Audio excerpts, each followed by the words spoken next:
সম্মানিত বিভাগ, আপনারা অনেক সময় প্রশ্ন করেন ভাই আপনারা কি ষাঁড় গরু জব করেন? এই যে ষাঁড় গরুর প্রমাণ হলো এটা। যখন ষাঁড় গরু জব করুন তখন এই বিসি এটার মধ্যে লাগানো থাকবো, এক্সট্রা থাকবো না। আর একটা প্রশ্ন করেন যে সবচেয়ে মজার গোস কোনটা? এই যে সবচেয়ে মজার গোস, একটা গরুর মধ্যে 3 থেকে 4 কেজি হয় কেরেলির মাংস। এই যে এখানে পায়ের এখানে থাকে, এটাই হলো সেই কেরেলি। সবচেয়ে মজার গোস এটা। আসেন আজকে আপনাদের দেখাবো।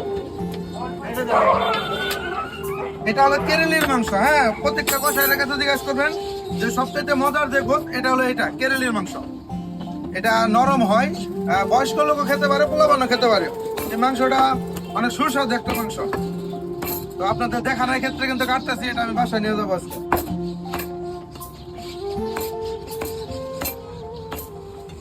এই মাংসটা খুবই মজার মাংস। যারা খায় তারা কেরেলি খুঁজে, যারা এটা খাইছে তারা আইনা কয় ভাই কেরেলির মাংস দেন।